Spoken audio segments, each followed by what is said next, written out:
안녕하세요. 서울 근교에 살고 있는 30대 후반을 향해 가고 있는 주부입니다. 하는 짓거리가 사기꾼과 다름이 없는 저의 시누이 때문에 사연을 쓰게 되었는데요. 얼마나 염치도 양심도 없는 짓을 했는지 한번 들어보실래요? 남편과 전 결혼한 지 3년이 넘어가고 있는 평범한 부부였습니다. 신혼 초엔 서로 다름을 인정하지 못해서 싸우기도 참 많이 싸웠는데 포기할 건 포기하고 서로의 생각을 존중하기 시작하니 더는 싸울 일이 없었고 요즘은 언제 다투었나 한참을 생각해 봐야 할 만큼 사이좋게 잘 지내고 있어요. 아직 자녀는 없었고 슬슬 가져볼까나 하고 계획만 세우는 중이었어요. 그러던 와중 암 투병을 하시던 아버님이 결국 유명을 달리하셨고 혼자가 되신 어머님이 정신적으로 좀 이상해지기 시작했어요. 아들, 나 오늘따라 네 아빠가 생각나서 그러는데 집에 와서 자고 가면 안 되겠니? 아들, 나 너무 울어서 그런지 밥이 안 넘어가. 퇴근하면서 죽 좀 사다 줄 수 있겠어? 아들, 우리 아들이 너무 보고 싶어서 그런데 엄마 좀 보러 오면 안 될까? 아들을 봐야 하는 이유는 많았고 그것은 곧 집착이 되어버리더군요. 한동안은 어머님을 이해하려고 애썼습니다. 오죽하시겠어요? 한평생을 함께 산 반쪽이 세상을 떠나게 되었으니 그 허망함이 얼마나 크시겠어요. 아무리 오랜 투병으로 늘 마음의 준비를 하셨다고 한들 더는 세상에 없다는 사실에서 오는 충격과 허전함이 없어지지 않는다는 걸 잘 알기에 이해 또 이해하려고 했어요. 남편 역시 저와 비슷한 생각이었죠. 갑자기 집착에 가까운 모습을 보이는 어머님이 과하다고 생각은 하고 있지만 혹시라도 어머님마저 잘못될 수도 있다는 불안감에 한동안은 어머님 뜻에 맞춰드려야겠다고 하더군요. 저는 알겠다며 당신 편한 대로 하라고 했고요. 어머님의 과한 요구들은 계속되었고 이 상황도 충분히 힘이 드는데 어느 날부턴 시집간 시누이까지 보태기 시작하더군요. 아버님이 한창 아프셔서 고사리 손이라도 빌려야 할 정도로 손이 필요할 때는 코빼기도 내비치지 않던 시누이가 어느 순간부터 시댁 문지방이 닳도록 드나드는데 미칠 지경이더라고요. 딸이 엄마 보러 친정에 다니는데 왜 제가 미칠 지경이냐고요? 그냥 친정에 다니시는 거면 저도 대환영이었겠죠. 암요, 그렇고 말고요. 하지만 시누이는 하루가 멀다고 시댁을 오가며 저와 어머님 사이를 이간질하기 시작했고 그렇지 않아도 힘든 어머님의 비위 맞추기가 더욱 힘들어지고 있었어요. 간섭과 핀잔이 날이 가면 갈수록 심해진다 싶더니 어느 날은 임신 문제에도 입을 떼시더라고요. 그날도 어머님이 불러서 시댁으로 간 날이었는데 거실 중앙에 어머님과 시누이가 앉아 있더라고요. 어머님 옆에 찰싹 붙어 앉아있는 꼴을 보아하니 또 무슨 꼬투리를 잡아 어머님 입을 열게 하나 싶었어요. 어머님, 저 왔어요. 형님도 계셨네요. 요즘 자주 오시네요. 그래서 불만이야 옳게? 꼭 내가 우리 집에 오는 게 불만인 것처럼 들린다. 아니요, 그럴 리가요. 그저 요즘 자주 뵙는 것 같아서 드린 말씀이에요. 그건 그렇고 어머님 무슨 일 있으세요?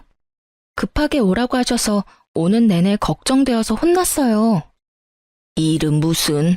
내가 물어볼 게 있어서 불렀어. 혹시 너희 요즘 피임은 잘하고 있니? 피임이라뇨? 아, 아기 소식이 없어서 그러세요? 그렇지 않아도 저희 이제 아기 가지려고 준비 중이에요. 조만간 좋은 소식 들려드릴 수 있도록 노력할게요. 대부분 시어머니 입에서 임신, 피임 이런 이야기가 나오면 당연히 그 다음 말은 손주를 기다리고 있다는 말 아닌가요? 저 역시 그렇다고 생각하고 노력한다고 말씀드린 것인데 제 말이 끝나기가 무섭게 생각지도 못한 말씀을 하시더라고요. 아니다. 노력하지 말란 말이야. 네? 그게 무슨 말씀이세요? 아기 가지지 말란 말씀이세요? 그래. 너 한동안은 임신할 생각하지 말고 피임 잘하라고 불렀어. 내가 임신하라고 할 때까진 절대로 임신할 생각도 하지 말려무나. 무슨 이딴 경우가 있는지 어이가 없더라고요. 남들은 아기를 안 낳는다고 해서 난리라는데 저흰 그 반대니 무어라 대꾸할 말도 생각나지 않더라고요. 그러는 와중에도 한 가지 확실한 건 이 문제는 어머님이 간섭할 문제가 아니라는 것이었어요. 죄송한데요, 어머님. 임신 문제는 저희 부부가 알아서 상의해서 결정할게요. 다른 것도 아니고 자녀 문제는 저희 부부 문제잖아요. 그럼 다른 할 말 없으시면 이만 가볼게요. 저도 하던 일 다 내팽개치고 온 거라 얼른 가봐야 해서요. 그럼 더 있어봤자 득될 것이 하나 없다는 저의 판단은 옳았고 전 빠르게 시댁을 벗어났어요. 아니, 도망쳤다는 말이 더 맞겠네요. 어머님과 시누이는 어떻게든 저를 붙잡아 놓고 본인들이 원하는 말이 나올 때까지 닥달할 눈치였고 전 뭐라고 하든 다 무시한 채 가방을 챙겨 나와 버렸으니까요. 그렇게 무사히 도망친 저는 남편이 하는 음식점으로 향했고 점심시간이 지난 터라 다행히 홀에 사람이 거의 없더라고요. 갑작스럽게 등장한 저를 보고 놀란 남편은 무슨 일이냐며 뛰쳐나왔고 저는 방금 시댁에서 있었던 일을 알려주었어요.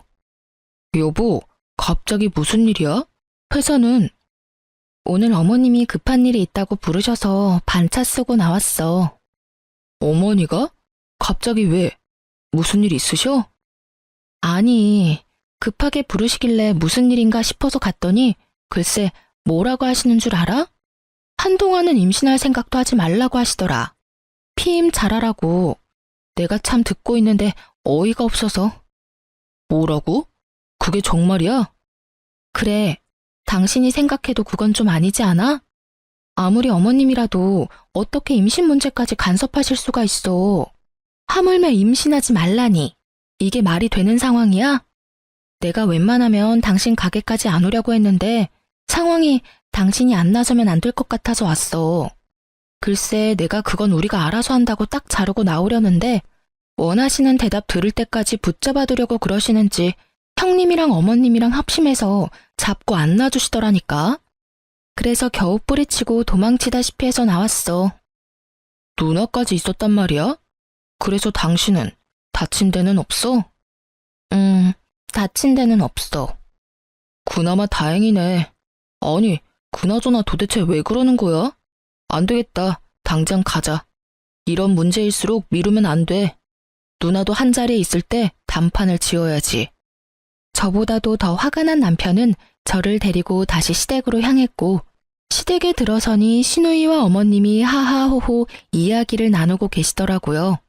이내 화가 잔뜩 난 남편과 저를 발견하시곤 표정을 싹 바꾸시긴 했지만요. 그새 가서 일렀어 옳게? 빠르기도 하지. 넌 엄마한테 그게 무슨 표정이야? 얼른 표정 관리하지 못해? 누나는 일단 빠지지 그래. 조용하고 기다리고 있으면 누나 차례 될 테니까 할 말 있으면 그때 해. 단호한 남편의 말에 시누이는 약간 겁을 먹은 듯 입을 다물었고 그런 모습을 지켜보던 어머님이 나서시더군요. 왜? 이 엄마한테 따지기라도 하려고? 아니, 그저 의견을 말하러 왔어. 이 사람한테 이야기는 대충 들었는데 임신하지 말라고 했다며? 그게 시어머니가 할 말이야? 그리고 그런 문제까지 왜 엄마가 이래라 저래라 해. 그건 엄연히 부부 문제고 우리가 알아서 할 문제야.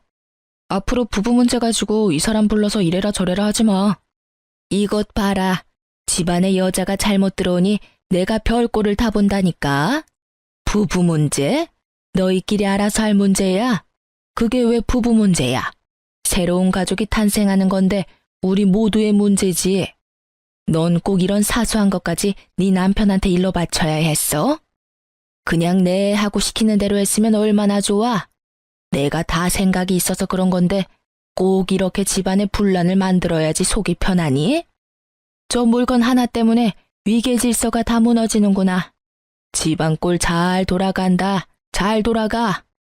본인이 과했다는 생각 따위는 전혀 할 생각도 없으신 어머님은 급기야 저와 남편에게 곡소리를 하시며 따지기 시작하셨고 옆에서 차례를 기다리던 시누이 역시 지금이다 싶었는지 되지도 않는 이유로 저한테 트집을 잡더라고요.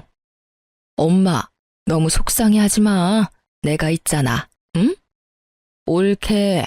좋게 넘어갈 수 있는 상황을 이렇게까지 만들어 놓으니까 속 편해? 엄마 말대로 그냥 네 하고 넘어갔으면 되는 문제를 굳이 이렇게 키워서 부모와 자식 간에 싸움 붙여놓으니까 만족스럽냐고. 두 사람의 반응을 보고 있던 남편은 도무지 대화가 통할 사람들이 아니란 걸 느꼈는지 제 손을 꽉 잡고 화를 내더군요. 말도 안 되는 소리들 좀 하지 마. 그게 왜 이 사람 탓이야? 애초에 이 사람 불러서 그런 말 한 사람들이 제정신이 아닌 거지.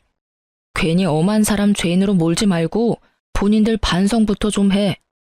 그리고 누나도 며느리면서 어떻게 그따위로 말을 할 수가 있어? 아무리 생각해도 이해가 안 된다, 정말.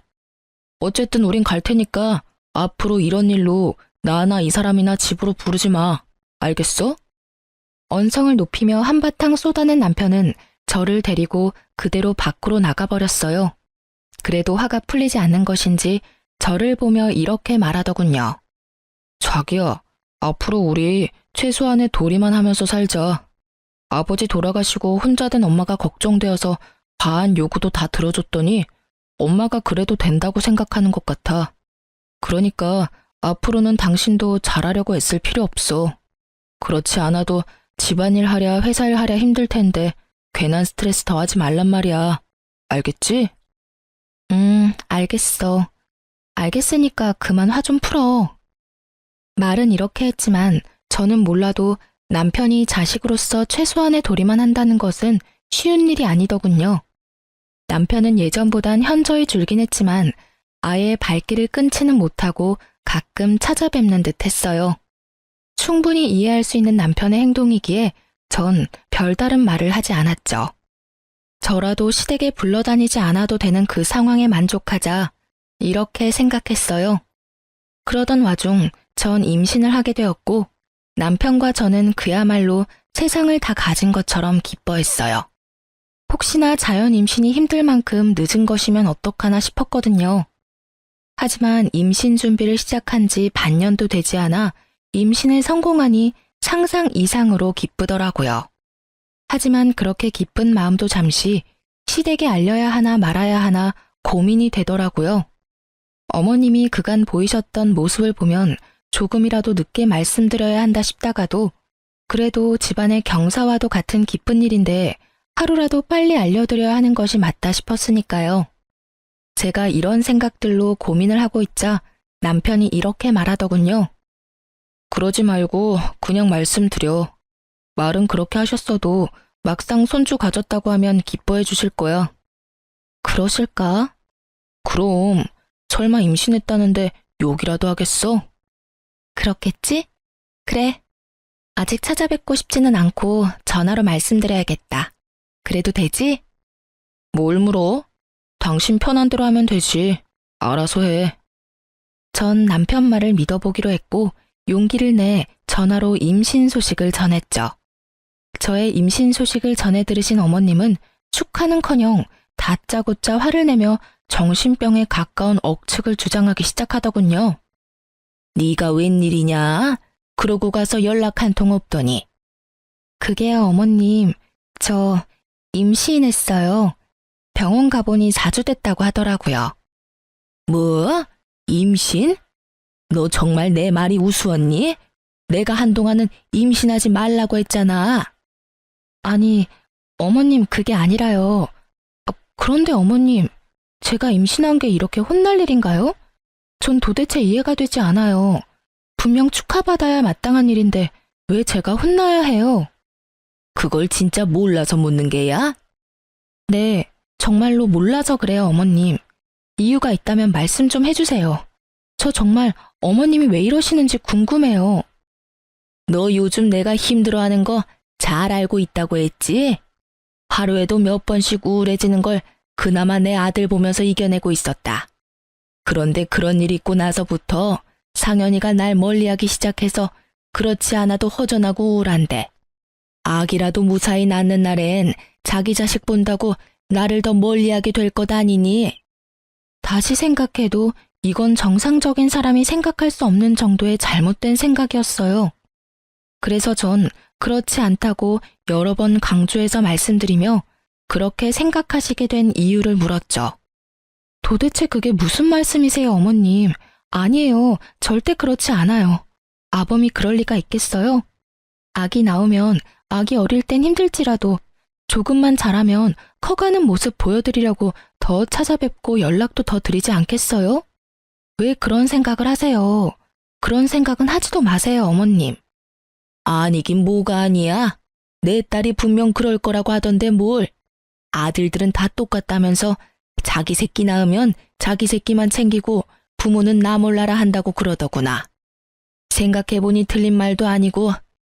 그래서 그 아기는 낳을 거니? 어머님, 잘 들으세요. 뱃속의 아기는 잘 품고 있다가 건강하게 낳을 거고요. 이 아기가 나온다 한들 저흰 어머님이 선을 넘으시지 않는 이상 절대 어머님을 나 몰라라 하는 일은 없을 거예요. 그러니까 이상한 생각하지 마시고 그런 이상한 말 귀담아 듣지도 마세요. 일단 오늘은 끊을게요. 들어가세요, 어머님. 그렇게 전화를 끊고 아무리 생각해도 이건 아니다 싶었어요. 이런 게 뉴스에 종종 나오는 가스라이팅인가 싶더군요. 갑자기 시댁 문지방이 닳도록 들락날락하며 뭘 하나 싶었더니 어머님을 말도 안 되는 말로 구워 삼고 있었더라고요. 자식이라는 사람이 어떻게 부모가 마음이 많이 약해졌을 때를 틈타 그런 말도 안 되는 억측을 주입하고 있는 것인지 어머님에게 이야기를 들은 후에도 이해가 되지 않더군요. 전 긴 생각에 잠겼고 아무리 생각해도 이렇게까지 부지런히 그리고 성심성의껏 저희와 어머님의 사이를 멀어지게 하는 시누이의 행동이 의문스럽더군요. 그런 식으로 해봤자 시누이에게 득될 것이 하나 없을 텐데 말이죠. 아무리 생각해도 제 상식으론 이해가 힘들었고 결국 이대로는 안 되겠다는 결론에 도달하게 된 저는 단도직입적으로 신우에게 묻기 위해 신우의 집을 향했어요. 예전에 방문했던 기억이 있었던 터라 어렵지 않게 신우의 집을 찾아갈 수 있었고 그곳에서 전혀 예상치 못한 광경을 보게 되었어요. 신우의 집 현관문은 살짝 열려 있었는데 안이 시끌시끌 하더군요. 그래서 손님이라도 오셨나 하는 마음에 문틈으로 안을 살폈는데 집안 꼴이 엉망진창이더라고요. 집안에는 건장한 남자 몇 명이 보였는데 시누이와 시매부를 닦다라는 소리가 들려왔어요. 그러게 돈을 빌려갔으면 갚아야 할 것 아니야. 꼭 내가 이런 거친 방법까지 써야 돈을 갚을 거야?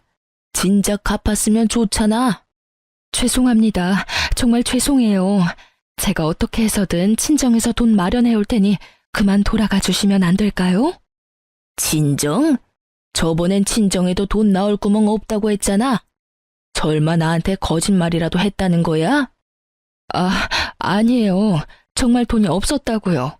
사실 아버지가 암으로 돌아가셨는데 암 사망보험금이 꽤 나온 걸로 알고 있어요. 정확한 금액은 엄마가 말을 해주지 않아서 잘 모르지만 그래도 2, 3억은 충분히 될 것 같아요. 정말이에요. 이번엔 약속 지키는 게 좋을 거야.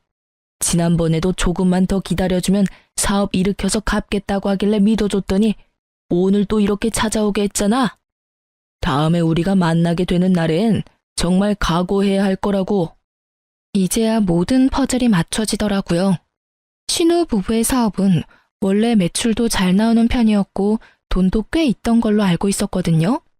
그런데 무슨 이유에서인지 사정이 어려워지니 사채업자인지 아닌지 모를 무서운 사람에게 급하게 돈을 빌린 것 같더라고요. 변제일은 다가오는데 도저히 돈이 나올 구멍이 도저히 없자 저희는 생각하지도 못했던 아버님의 사망보험금을 노린 거였죠. 그러면서도 혹여나 어머님께서 자신과는 달리 그간 효도라는 걸 했던 하나뿐인 아들에게 모든 재산을 주신다고 할까봐 저와 어머님 사이를 이간질해 왔던 것이죠. 그렇게 해서 저와 어머님 사이 틀어지면 틀어질수록 남편은 제 편을 들게 될 것이니 자연스럽게 남편과 어머님 사이도 멀어질 것이라 생각했겠죠. 아기 문제도 마찬가지인 이유였을 겁니다. 하나뿐인 아들의 자식, 그것도 아들이라도 태어나는 날엔 신우이의 계획에 큰 차질이 생길 테니까요. 결국 신우이의 계획대로 되었고 아버님의 부재로 마음이 많이 무너져 내린 어머님은 의도가 어떠하든 자신의 옆을 지키고 있는 신우이를 믿고 의지하게 된 것이었죠. 제가 생각한 대로 가스라이팅과 다름이 없는 치밀한 행동이었어요. 급전이 필요하니 자기 부모 차망보험금이나 노리며 갑자기 효도하려는 시누이나 아무리 상황이 좋지 않아도 그런 되지도 않는 말을 믿는 어머님이나 그 모든 것이 암담하기 그지없더군요. 전 당연히 모든 사실을 남편에게 알렸고 일단 남편은 첫 번째 아버님 기일만 무사히 넘기고 생각하자고 하더군요. 엄마도 생각이 있으면 아버지 기일 지나지도 않았는데 보험금을 쓰진 않을 거야. 아무리 엄마가 위태로운 상황이라고 해도 그 정도 생각은 하실 뿐이라고 우리 믿어보자. 일단 첫 번째 제사만 조용히 지내고 그 다음은 내가 엄마랑 이야기해볼게. 저 역시 남편의 말에 동감하기에 남편의 뜻에 따르기로 했어요.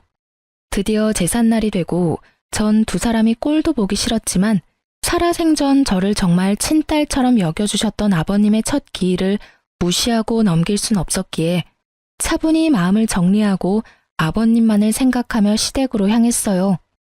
아무리 아버님이 좋았다고 한들 혼자였다면 가지 않았을 수도 있었겠지만 임신한 제가 여러모로 걱정이라며 가게 문까지 닫고 함께 해준 남편 덕분에 좀 더 가볍고 든든한 마음으로 시댁에 들어갈 수 있었네요. 시댁에 들어선 남편은 아주 작정이라도 한들 제 옆에서 떨어질 생각을 하지 않더라고요. 하물며 화장실까지 따라와 앞에서 기다리는데 심각한 상황인데도 불구하고 웃음이 나와 혼났지 뭐예요? 그렇게 어디든 따라다니던 남편은 앞치마를 둘러매고 식당 사장님답게 프로다운 솜씨로 뚝딱뚝딱 제사상을 준비하기 시작했죠. 그런 남편의 모습이 전 내심 흐뭇했지만 시누이와 어머님의 눈엔 거슬리기 짝이 없는 모양이더군요. 저희를 쏘아보던 시누이의 입을 열리고야 말았으니까요. 저게 무슨 꼴이래?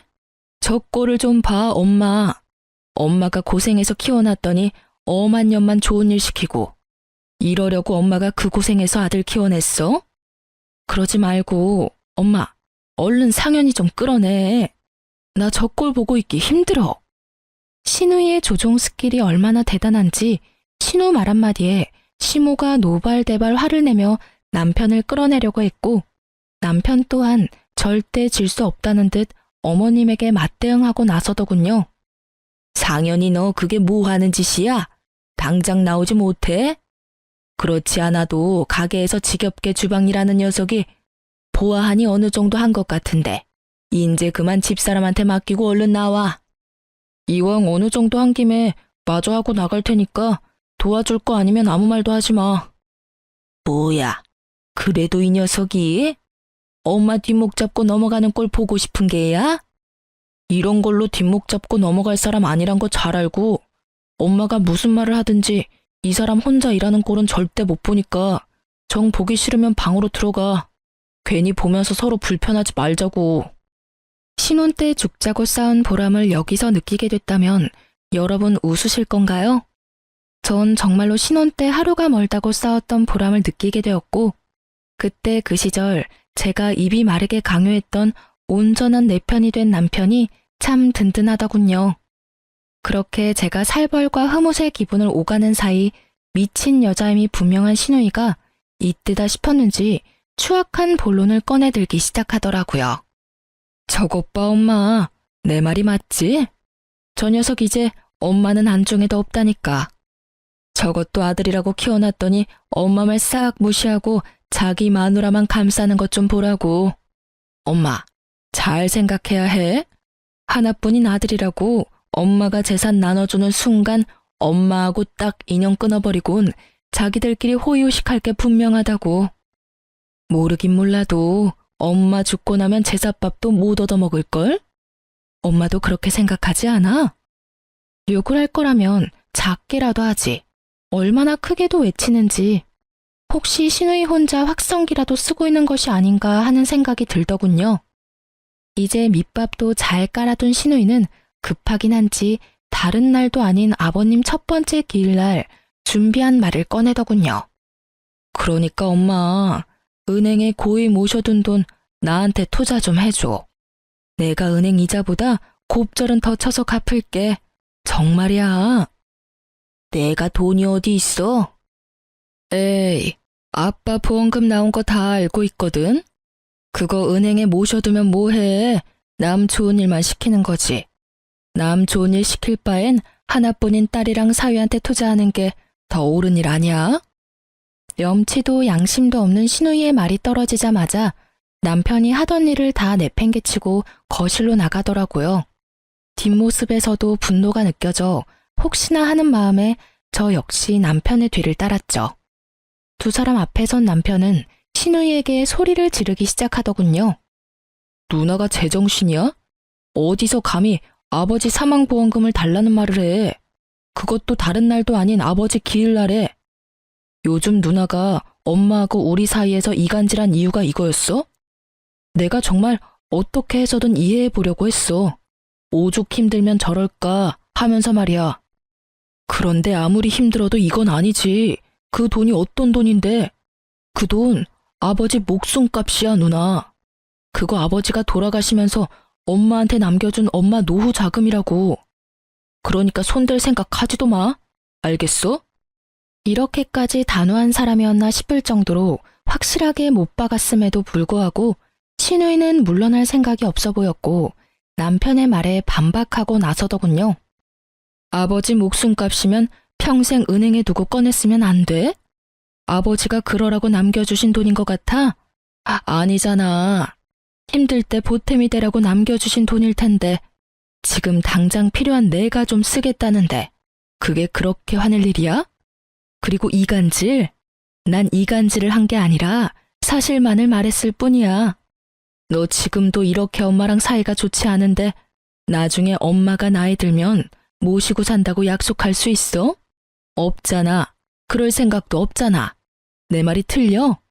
그러니까 그때를 대비해서 엄마가 미리 투자해주면 얼마나 좋아. 내가 지금부터 잘 벌어놔야지 부족함 없이 엄마를 잘 모실 거 아니야. 투자? 말은 참 잘한다 잘해. 아버지 돌아가시기 전엔 출가 외인이라고 엄마 아버지 생신 한 번 챙긴 적 없으면서 이제 와서 누나가 엄마를 모신다고? 말이 되는 소리를 해야 속는 척이라도 해주지. 누나가 지금 왜 이러는지 내가 몰라서 이러는 줄 알아? 누나 지금 사업 힘들어서 급하게 사채 쓰는 바람에 사람들 막 찾아오고 난리 났다며. 누가 그래? 누가 그랬냐고. 이 사람이 누나랑 이야기 좀 하러 집에 찾아갔다가 다 봤다고 하더라. 집에 사람들 찾아와서 난동 부리고 난리였다고 하던데 아버지 사망보험금으로 빚 갚을 생각이었어? 두 사람이 친사고 두 사람이 해결해야지. 매형이고 누나고 어쩜 그렇게 뻔뻔해? 엄마도 잘 들었지? 지금 누나 엄마한테 돈 빌려가도 절대 못 갚아. 그러니까 괜한 돈 낭비해서 자식하고 얼굴 붉히지 말고 절대 땡전 한 푼도 주지 마. 알겠어? 남편이 모든 사실을 밝히자 그때야 신우이의 얼굴색이 변하더군요. 그러면서도 있는 힘껏 발뺌을 하며 저에게 갖은 욕과 폭언을 내뱉으며 노발대발하기 시작하더라고요. 넌 2년 말을 믿는 거야? 우리 사업이 얼마나 잘 되고 있는데. 이 나쁜 년이 이제 나하고 가족 사이도 멀어지게 하려고 없는 말도 지어서 하네. 너 그딴 식으로 살면 네 뱃속의 아들이 벌받아. 알겠어?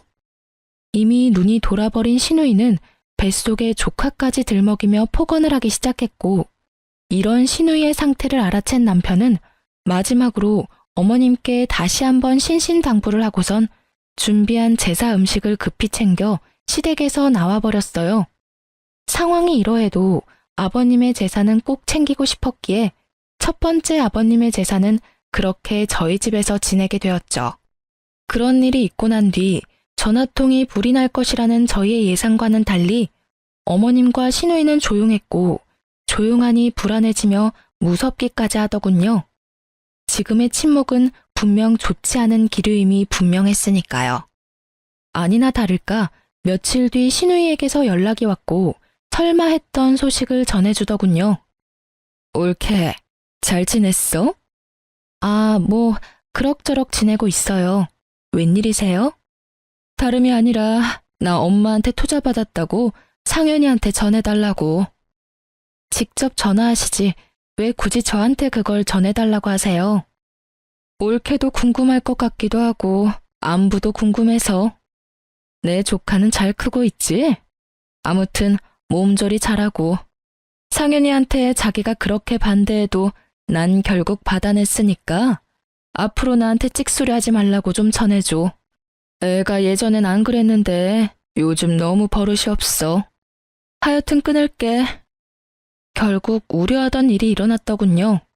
저흰 더는 두 사람 일에 관여하지 않기로 결심했고 신우이의 전화뿐 아니라 어머님의 연락도 받지 않았어요. 그 후론 저희의 예상대로 흘러가더군요. 돈이 필요할 땐 하루가 멀다고 어머님을 찾아 시댁으로 가던 신우이는 돈을 받아 챙기자마자 시댁에 찾아가기는커녕 연락조차 노골적으로 피하기 시작했고 그럴수록 어머님의 집착은 커졌겠죠. 저희도 연락이 되지 않고 신우이도 연락이 되지 않자 결국 어머님은 죽는 신용까지 하시며 신우이를 불렀고 결국 어머님 댁에 몇 달 만에 간 신우이는 시모의 짐을 챙겨 저희 집에 데려다주며 이런 말을 하더군요. 어머 형님, 어머님, 연락도 없이 무슨 일이세요? 그 짐은 뭐예요? 보면 몰라? 엄마 짐이잖아. 그러니까 어머님이 왜 짐까지 챙기셔서 저희 집에 오셨냐고 묻고 있는 거예요. 엄마가 계속 외롭다고 하잖아. 몸도 좋지 않은 것 같고. 알다시피 난 요즘 바빠서 엄마 돌볼 시간이 안 되니까 당연히 이리로 모시고 왔지. 이럴 땐 아들이 엄마 모셔야 하는 건 당연한 거 아니야? 당연하지 않죠. 돈 받아가신 형님이 모셔야죠.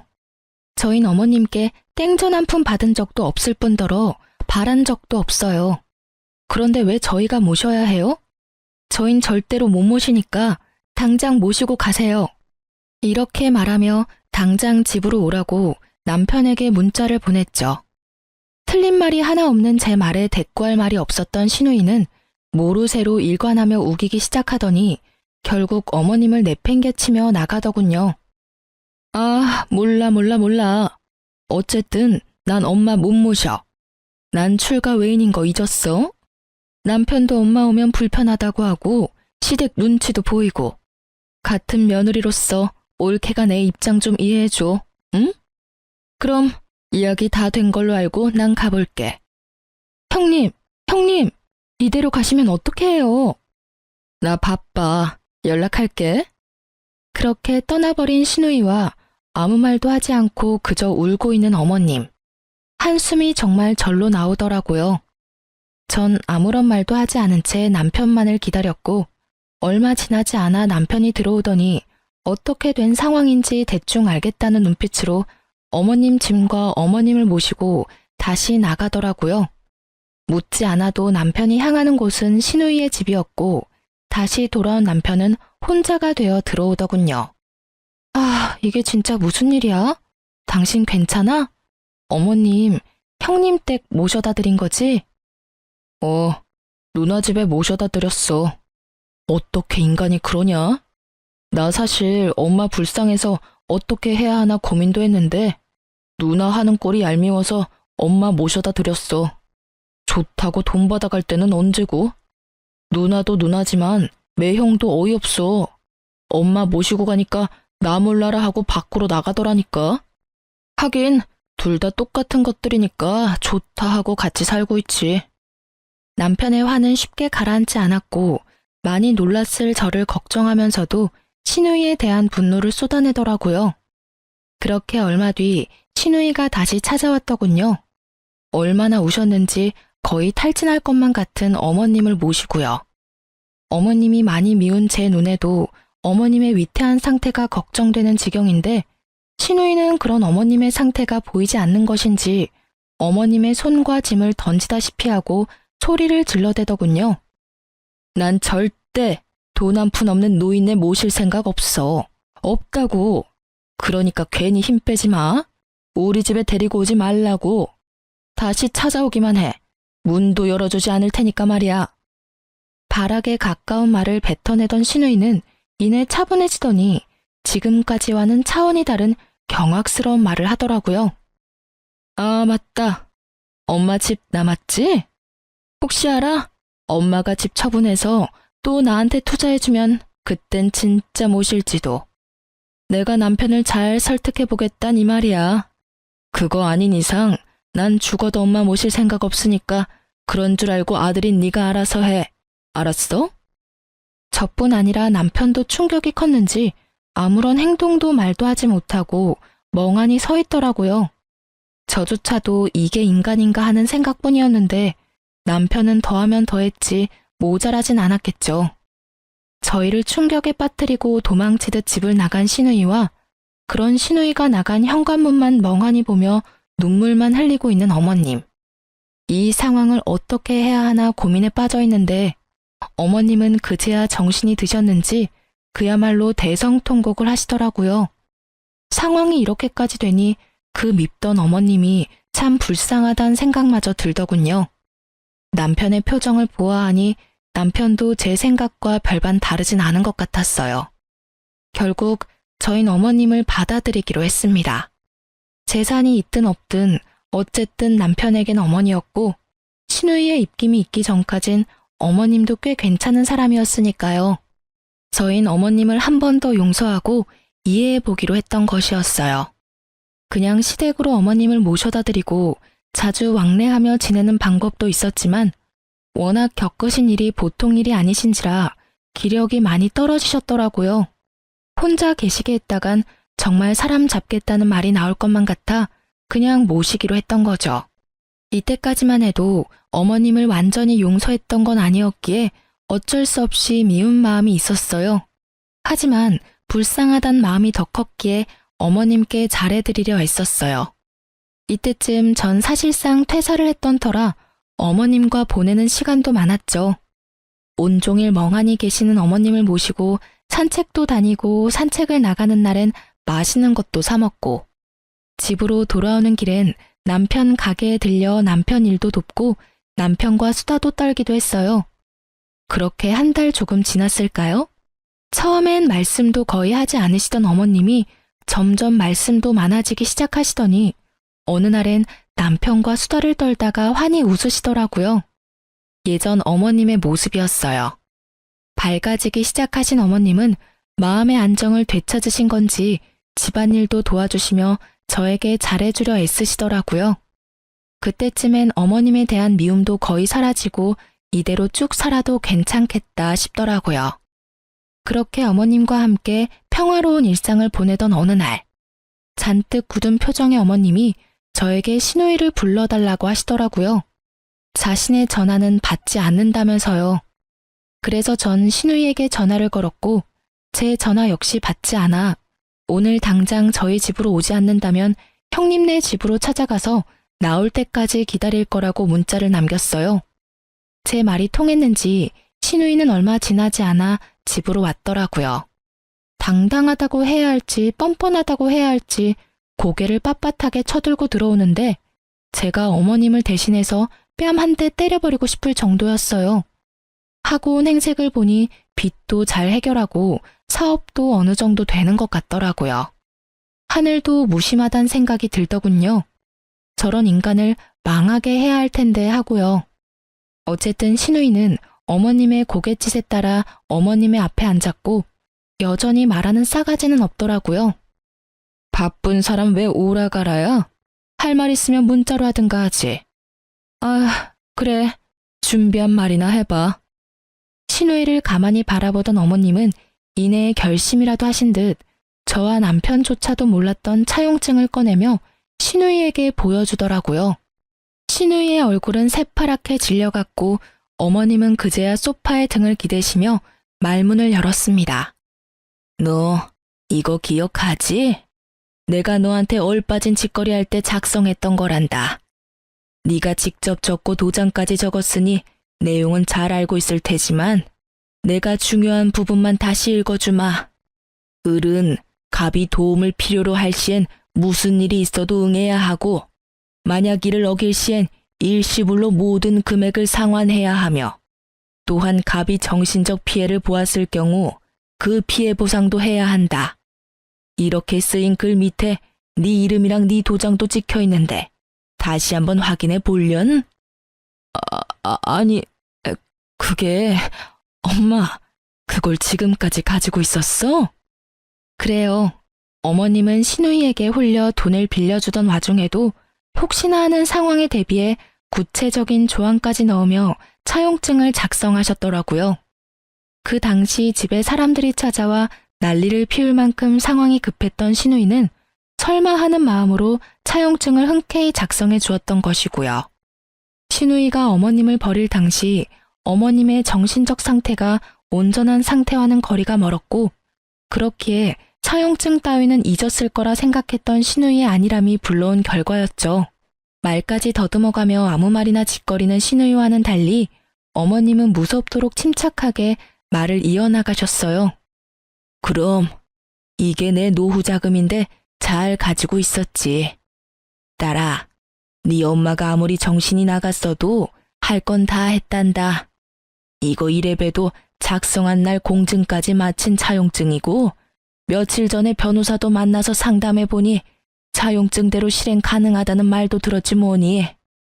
그래서 하는 말인데 너 다시 돈 내놔야겠어. 그래도 네가 내 자식인데 일시불로 내놓으란 말은 하지 않으마. 그럴 필요까진 없고 다달이 갚아.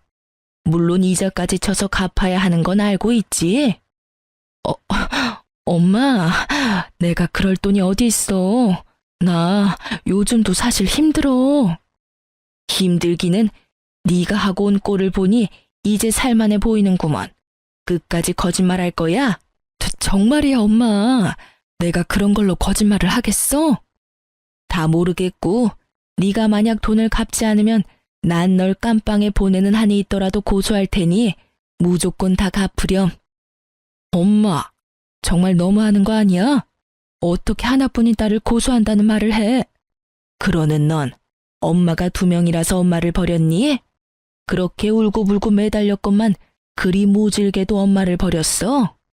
어머님은 결국 신우에게 호통을 치셨고 신우이는 눈물을 흘리며 매달리기 시작하더군요. 엄마, 그땐 나도 사정이 있었잖아. 엄마가 그 정도도 이해 못해? 나 엄마 딸이잖아. 엄마 딸한테 꼭 이렇게까지 해야 해? 나한테 기회를 한 번만 더 줘. 내가 돈 생기는 대로 갚을게. 넌 너 좋은 때에만 엄마와 딸이라고 하는구나. 그리고 난 너에게 충분한 기회를 줬어. 지난 한 달 동안 매일매일이 너에게 주어진 기회였다.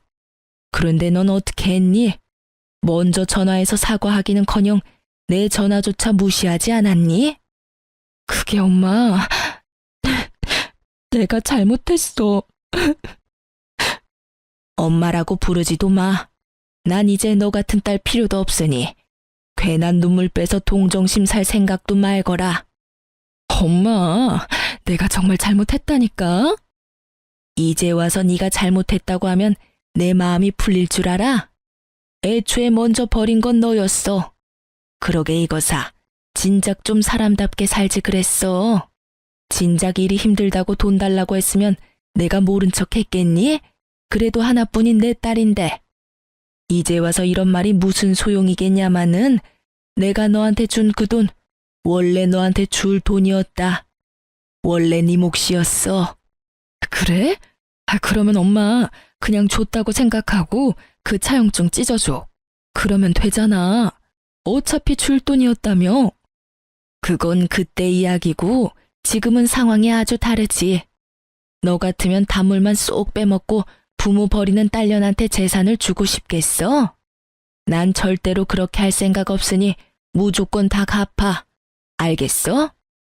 신우이에게 할 말을 마치신 어머님은 어디서 그런 힘이 나셨는지 신우이를 질질 끌어다 집 밖으로 내쫓아 버리시더라고요. 밖에서 신우이의 우는 소리가 들려왔지만 절대 문을 열어주지도 열어보지도 않았어요. 저는 괜히 어머님의 눈치를 살폈고 그런 제 시선을 알아채신 어머님이 제 손을 잡으시더라고요. 아가, 내가 참 미쳤었어. 저런 것도 딸이라고. 날 위해서 하는 말이라고 믿어서는 무작정 너를 미워했었단다. 지금 와서 생각해보면 정말 미쳤었단 말밖엔 떠오르지 않는구나. 내가 그동안 네가 나한테 하는 행동들 보면서 반성을 많이 했어. 너도 내가 많이 미웠을 텐데 어떻게 나한테 그렇게 잘 대해줄 수가 있는지 내가 반성도 많이 하고 많이 배웠다. 그리고 고마워. 날 받아들이는 게 쉽지 않은 결정이었을 텐데 내가 네 덕에 아직 저승길 안 가고 이리 살아있다. 내가 앞으로 살면서 이 빚은 다 갚으마. 네 덕에 산 목숨 앞으로 너에게 갚으며 살도록 하마. 아니에요, 어머님. 그동안 버릇없이 굴어서 죄송해요. 이야기하시는 내내 울먹이시던 어머니는 결국 울음을 터뜨리셨고 저 역시 그런 어머님에게 사과를 전하며 울어버렸어요. 그렇게 저흰 눈물의 화해를 했고 이날을 기점으로 사이가 엄청나게 돈독해졌어요. 하루가 다르게 행복을 향해 달려가는 저희와는 달리 신우이는 나락으로 가고 있더라고요. 신우이가 직접 전해온 소식에 의하면 돈을 갚아야 한다는 사실을 안 심해부는 신우이를 모질게 내쫓았다고 하더군요. 그러면서 하는 말이 곧 이혼까지 하게 되면 정말 오갈 데가 없다며 위자료 조금 받을 것 같은데 그 위자료를 줄 테니 자기를 좀 받아주면 안 되겠냐고 하더라고요. 그래서 전 딱 잘라 그 돈으로 살 집부터 구하고 남은 돈은 어머님 돈이나 갚으라고 말하곤 끊어버렸네요. 그 뒤로도 저희에게 돌아가며 연락이 왔지만 저흰 신우이와 인연을 끊는 것으로 합의를 본 후라 아무도 신우이의 연락을 받지 않았습니다. 상황이 이렇게 되자 정말 돈을 갚지 않으면 깜빵을 갈 수도 있겠다는 생각을 하게 된 신우이는 알바를 하며 적은 돈이지만 차근차근 갚아나가고 있다고 하더라고요. 전 무사히 아들을 출산했고 그 아기는 어느새 2살이 되었어요. 시간 정말 금방 가더라고요. 제가 출산을 앞둔 무렵 어머님은 제가 불편할까봐 집으로 돌아가신다고 하셨지만 저와 남편은 아무래도 걱정이 돼 계속 모시고 살았어요. 그렇게 저희가 모시고 산 지 1년이 되던 해에 어머님은 집을 처분하신 돈보다 더 큰 돈을 저희에게 주시더라고요. 알고 보니 신우이에게 준 돈은 보험금 중 일부였고 나머지 돈은 저희가 정말 필요할 때 주려고 따로 관리하고 계셨다고 하시더라고요. 저흰 한사코 필요 없다고 이 돈으로 남은 노후 돈이나 펑펑 쓰시라고 했지만 어머님은 손주한테 남은 돈을 펑펑 쓰시겠다며 일단 집부터 옮기자고 하시더라고요. 사실 당시에 저희가 살던 집은 외곽 지역의 20년 넘은 낡은 아파트였거든요. 저흰 기쁜 마음으로 어머님의 돈을 받아 평수도 넓고 지은 지 얼마 되지 않은 신축 아파트로 이사를 하게 됐어요. 처음 어머님을 울며 겨자 먹기로 모시기 시작했을 때 어머님과의 충돌이 걱정되기는 했어요. 하지만 지금은 그 걱정이 무색할 만큼 어머님이 많이 도와주고 계세요. 출산 후 힘든 것이 한두 가지가 아니었는데 옆에서 친정엄마보다도 절 더 살뜰히 챙겨주셨고 제가 산후 우울증이라도 올까 말동무도 잘해주시고요. 그 덕에 전 그 모든 순간을 넘기고 이렇게 사연까지 쓰고 있네요. 요즘엔 어머님이 친정엄마처럼 느껴질 때도 있으니 정말 가족이 된 거겠죠? 이렇게 저의 사연이 끝났어요. 저는 이만 아기 밥을 챙기러 가봐야 할 것 같아요. 사실 아까부터 아기가 배가 고픈지 간식을 달라고 칭얼거리네요. 어쨌든 저의 긴 사연 들어주셔서 감사합니다. 좋은 하루 되세요.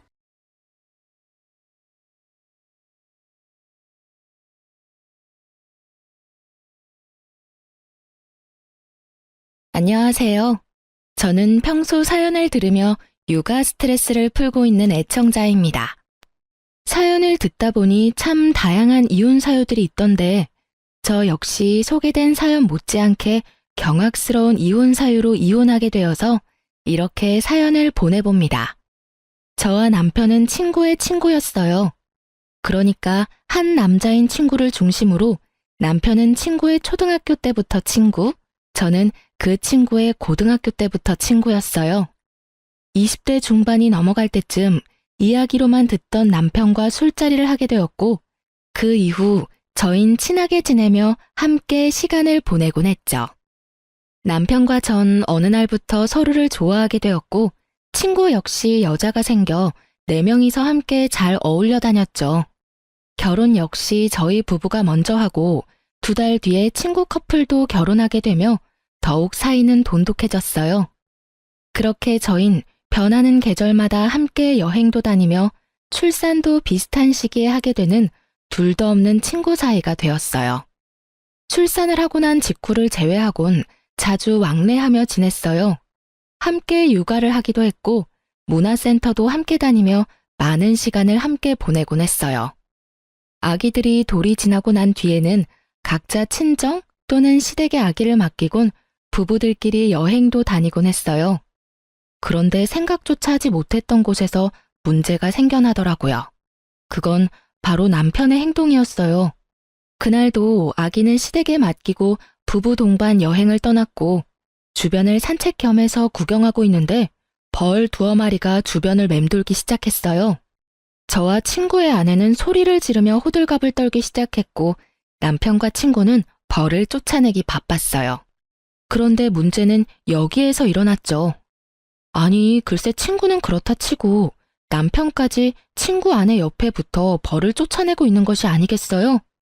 친구야 자기 아내의 옆에서 벌을 쫓는 것이 당연했지만 내 남편이 친구 아내의 옆에 붙어 그러고 있는 것은 참 이상할 뿐더러 그 행동에 대한 서운함은 엄청나게 크더라고요.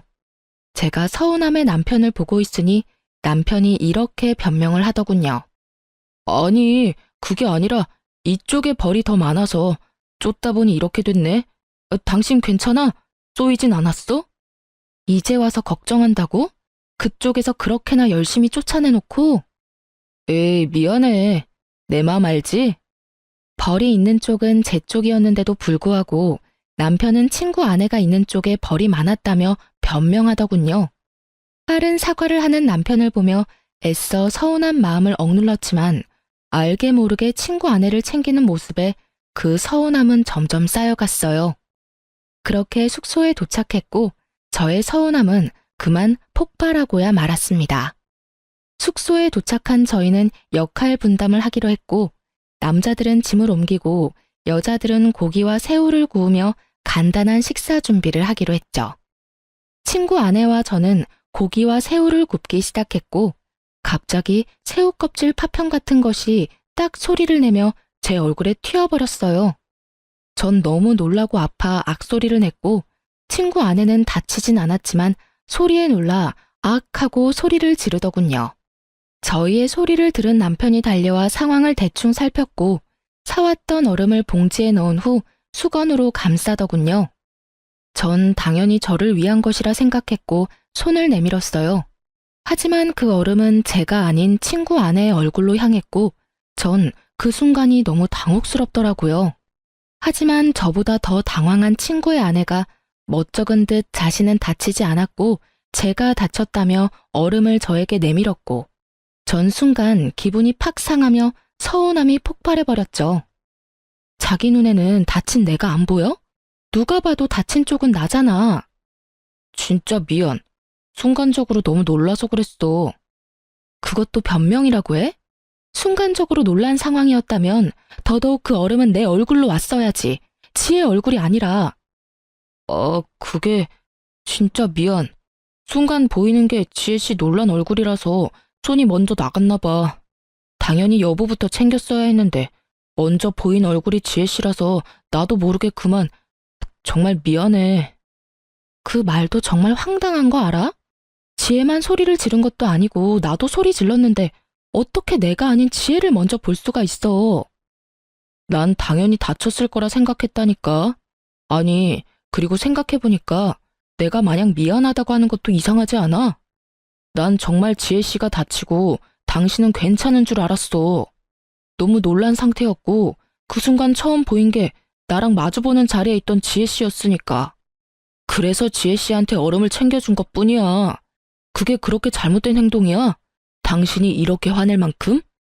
당신은 지금 내 말을 하나도 이해하지 못했구나. 내가 왜 섭섭해하는지도 내가 왜 화가 났는지도 전혀 모르고 있고 당신이 이런 사람인 걸 아니까 더 화가 나는 거야. 남 일이라면 그게 설사 나라도 이렇게나 관심이 없는데 오늘 당신 행동은 유독 거슬리잖아. 당신은 모르겠어? 당신 오늘 행동 이상한 거? 남편은 제 말에 아무 말도 못하더라고요. 저는 그 모습에 더욱 화가 났지만 더는 친구 부부 앞에서 심한 꼴을 보이고 싶지 않았기에 흥분을 가라앉히고자 방으로 들어와 버렸어요. 혼자가 되자 서러움이 복받쳐 눈물이 나기 시작했고 곧 주체할 수 없이 눈물이 나오더라고요. 그 순간 친구의 아내가 방으로 들어왔고 울고 있는 저를 보고선 괜히 자신이 미안하다며 저를 달래주기 시작했어요. 혜진아, 울지 마. 아, 괜히 나 때문에 내가 미안해. 네가 왜 미안해? 잘못은 내 남편이 했는데. 네가 미안해할 이유 전혀 없어. 그게 아니라 사실은 내가 요즘 우울증 증세가 좀 심해졌거든. 이유 없이 눈물도 막 나고 나쁜 생각만 들고 너무 무기력하고 그래. 그래서 아마 혜진이 네 남편이 날 더 신경 써주는 것 같아. 미안해, 혜진아. 아, 그래? 그랬구나. 전 이상했어요. 평소 섬세함, 다정함과는 거리가 멀어도 한참 먼 남편이 친구 아내가 우울증인데 이렇게까지 신경을 쓰는 것도 이상했지만 친구의 아내가 우울증이 심하다는 것까지 세세하게 알고 있다는 사실이 더욱 이상하고 이해가 되지 않았어요. 친구가 우울증 이야기를 하며 잘 챙겨달라고 했겠지 라고 생각해 보려고 해도 그 역시 말이 안 됐어요. 같은 여자이고 더 가깝게 지내는 제가 있는데 저에게도 말하지 않은 사실을 굳이 남편에게 말했을 리가 없었으니까요. 어떻게 생각을 해도 남편의 행동은 분명 이상했어요. 이상한 것 투성이었지만 기껏 기분 전환 겸 온 여행에서 더는 분위기를 망치고 싶지 않았고 그렇기에 사과를 하러 온 남편의 사과를 받아주었어요. 그렇게 분위기를 맞춰주며 나름 여행을 잘 마무리할 수 있었고 그날 이후 전 남편의 행동을 자세히 살피기 시작했어요. 남편에게 별다른 특이점은 보이지 않았고 변한 것이 있긴 했는데 저와 딸에게 더 신경을 써주며 더욱 잘 대하려고 노력한다는 것이었어요. 그런 모습을 보면 괜한 억측이었나 하는 생각이 들었고 그렇게 전 남편을 향한 미운 시선을 거두고 다시 남편과 잘 지내며 평소와 다름이 없는 일상을 보냈어요. 여행을 다녀오고 난 후 친구 부부와는 자연스럽게 거리가 생기기 시작하더군요. 그 이유는 저희 부부의 다툼 때문이었는데 그런 이유로 다투고 나니 친구 부부를 보는 것이 좀 꺼려지더라고요. 그래서 저흰 만나는 날이 줄어들었고 점점 그날의 일을 잊어가고 있었어요. 그날의 일을 잊어가는 만큼 친구 부부와 저희 부부 사이의 갯돈은 쌓여갔고 저흰 이번 여행을 마지막으로 걔는 더 이상 하지 않기로 결정하고 오랜만에 마지막 여행을 떠나게 되었어요. 시간도 꽤 흘렀고 그때의 감정은 많이 무뎌진 상태였기에 비교적 설레는 마음으로 여행을 떠났고 숙소를 보는 순간 정말 오길 잘했다는 생각이 들더군요. 그 당시 갯돈이 많이 모이기도 했지만 비수기 평일이었던 터라 꽤 좋은 독채를 빌릴 수 있었고 생각보다 더 좋은 독채의 구성에 기분이 절로 들뜨게 되었어요. 이번이 마지막 여행이라는 것이 너무 아쉬울 만큼 즐거운 시간을 보냈고 그 즐거움은 저녁 술자리까지 이어졌어요. 술을 꽤 즐기고 잘 먹는 세 사람과는 달리 전 술을 즐기지도 잘 먹지도 못했기에 취기가 오르려고 할 때쯤 저는 먼저 자겠다며 방으로 들어왔고 눈 떠보니 아침이더라고요. 당연히 옆에서 자고 있겠지 했던 남편은 제 옆에 없었고 제 옆이 아니면 당연히 거실에는 있어야 할 남편의 모습은 거실에서도 보이지 않았어요. 저는 혹시나 하는 마음에 친구 부부의 방문을 살짝 열어보았고 침대엔 친구 부부가 자고 있더군요. 그 순간 안도감이 들며 문을 닫으려는 순간 남편이 보이는데 제 눈을 의심했습니다. 글쎄 남편이 침대 옆에 누워 친구 아내 손을 잡고 잠이 든 것이 아니겠어요? 그 모습을 본 순간 완벽한 여행은 순식간에 최악의 여행이 되어버렸고 남편을 향해 소리를 질러버렸어요. 야, 너 도대체 뭐 하는 짓이야? 저의 고함에 세 사람은 누가 먼저라고 할 것도 없이 일어났고 다들 제가 왜 그러는지 사태 파악을 하느라 정신이 없어 보이더라고요. 남편과 친구의 아내는 여전히 손을 잡고 있었고 그 모습을 친구가 먼저 발견하게 되었죠. 여보, 지금 다운이랑 손 잡고 있는 거야? 두 사람이 손을 왜 잡고 있어? 친구의 물음에 그제야 손을 잡고 있다는 것을 인지한 두 사람이 서둘러 손을 놔버렸지만 이미 늦은 일이었죠. 저와 친구의 표정은 걷잡을 수 없이 굳어지고 있었으니까요. 저도 저였지만 친구 역시 화가 많이 난 듯 했어요. 꽤 오랜 시간 친구를 봐왔지만 처음 보는 표정이었으니까요. 친구는 아무 말이 없었고 분위기는 급격하게 무서워질 때 남편이 변명을 하기 시작하더라고요. 오해야, 정말 생각하고 있는 그런 이상한 거 아니야. 내 말 좀 들어봐. 어제 우리 전부 다 과음해서 다 취했었잖아. 나도 취해서 당연히 당신 손인 줄 알고 잡고 잠들었어. 난 정말 당신 손인 줄 알았다고. 어떻게 보면 참 그럴싸한 변명이었지만 어떻게 들으면 성의가 조금도 없는 변명이었죠. 전 더는 그 자리에 있고 싶지 않았고 아무 말도 하지 않은 채 제 짐만 챙겨 혼자 차를 끌고 집으로 돌아와 버렸어요. 돌아오는 내내 생각하고 또 생각했지만 말이 되지 않는 상황이었기에 화가 가라앉기는커녕 더욱 끓어오르기만 하더라고요. 그렇게 화를 삭히지 못하고 집안을 걸어다니고 있으니 친구의 차를 얻어 타고 온 남편이 들어왔고 자신을 노골적으로 피하는 저를 붙잡더니 변명을 토해내기 시작하더군요. 여보, 진짜 오해야. 내 말 좀 들어줘. 우리 어제 마지막 여행이기도 했고 여행 내내 즐거워서 내가 좀 들떴었나 봐. 그래서 그런지 술이 취하는 줄도 모르고 마셔댔어. 그러다 취해서 방을 잘못 찾아갔었나 봐. 이 모든 게 과음한 상태에서 방이 헷갈리는 바람에 일어난 해프닝일 뿐이야. 그러니까 그 오해 좀 풀어주면 안 될까? 나 정말 당신이 생각하는 그런 거 아니야. 그게 말이 돼? 그렇다고 방을 헷갈려? 아니, 너무 취해서 방 정도는 헷갈릴 수도 있다고 쳐. 버젓이 두 사람이 침대에 누워있으면 당연히 그 방에서 나와야 하는 거 아니야? 그리고 아무리 취해도 당신 내 손 잡고 잔 적도 없었잖아. 그래서 말했잖아. 내가 좀 들떴었다고. 기분도 좋고 하니까 자는 당신 손이라도 잡고 싶었나 보지. 웃긴다 참. 당신 혹시 지혜한테 관심 생겼니? 그래서 그렇게 말도 안 되는 짓을 하는 거야? 그게 무슨 말이야 도대체. 지혜 씨는 내 친구랑 결혼한 여자야. 그런 여자를 내가 왜 좋아해? 아무리 화가 났다고 해도 말은 좀 가려가면서 해. 내가 오죽 답답했으면 이래? 오죽 이 상황이 이해가 안 되면 그런 더러운 상상까지 하겠냐고.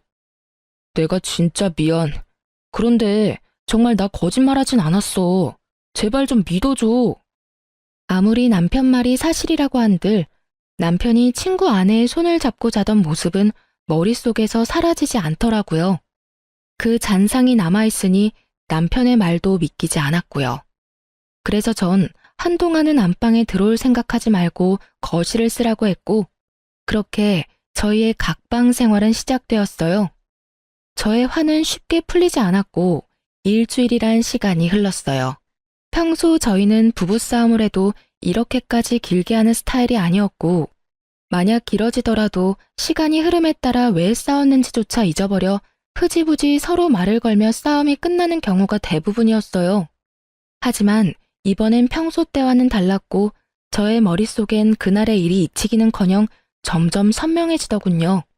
남편은 그저 해프닝이라고 했지만 전 이미 남편의 태도 때문에 서운한 일도 있었으니 이번 일이 그저 해프닝이라며 넘길 수가 더욱 없더라고요. 그날도 말 한마디 섞지 않는 남편은 출근을 하고 전 집에서 딸과 함께 시간을 보내고 있었어요. 그런데 친구에게 전화가 오더군요. 그날 이후 처음으로 저에게 전화를 건 친구는 심각한 목소리로 잠시 나올 순 없겠냐고 묻더라고요. 회사에 있을 시간인데 보자고 하는 것을 보니 보통 심각한 일이 아니라는 것을 금세 알아차릴 수 있었고 전 아무것도 묻지 않고 알겠다고 했어요. 서둘러 준비를 마친 전 딸을 집에서 가까운 시댁에 맡기고 친구를 만나러 갔어요.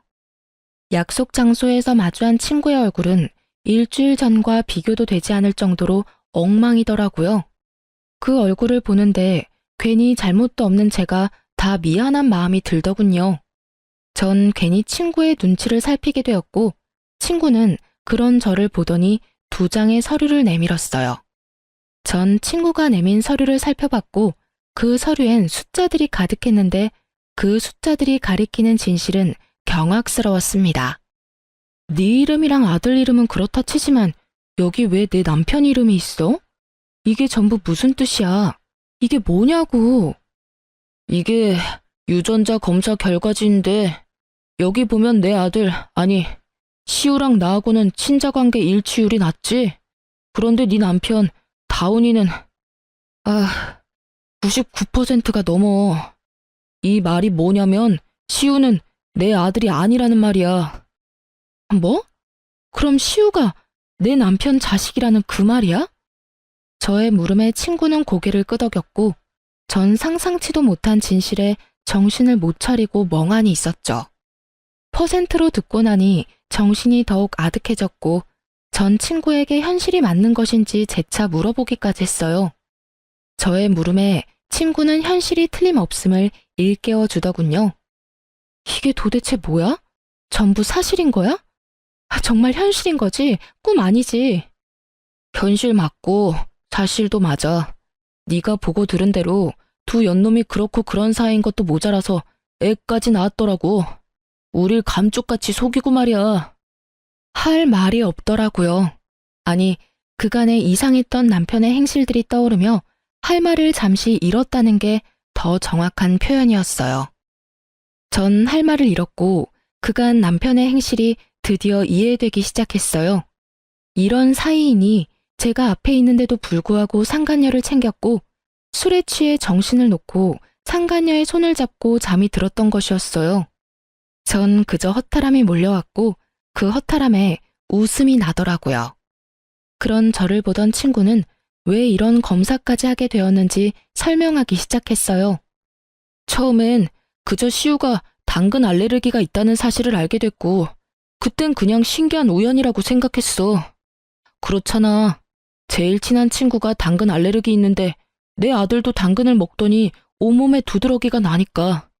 심지어 증상도 네 남편이랑 똑같았는데도 그런 쪽으로 생각도 안 해봤으니 그저 신기하다고만 생각했던 것 같아. 그런데 점점 이상한 거야. 지나치게 내 아내를 챙기는 모습도 그렇고 괜히 내 눈치를 보는 아내도 그렇고 이상하다 싶었는데 그날 두 사람이 손을 잡고 있는 모습을 보는데 의심이 확신이 되더라고. 그래서 그 새끼가 숙소에서 쓰던 칫솔이랑 쓰던 베개에서 머리카락 좀 챙겨서 의뢰했는데 결과가 이렇네. 이게 무슨 일이냐 도대체. 친구도 허탈한 듯 웃어버리더군요. 그런 생각은 했었어요. 어쩌면 남편이 친구 아내에게 약간의 호감 정도는 있을 수 있겠다고요. 정말 딱 그 정도까진 생각하긴 했었지만 이렇게 깊은 관계라곤 상상조차 한 적이 없었는데 제 앞에 닥친 현실이 너무 아프고 충격적이더군요. 친구 역시 충격이 컸다고 하며 말을 이어나갔어요. 앞으로 어떻게 해야 좋을까? 나 혼자 결정할 문제는 아닌 것 같아서 불렀어. 넌 어떻게 했으면 좋겠어? 어떻게 하면... 친구의 말을 듣는데 눈물이 나오더군요.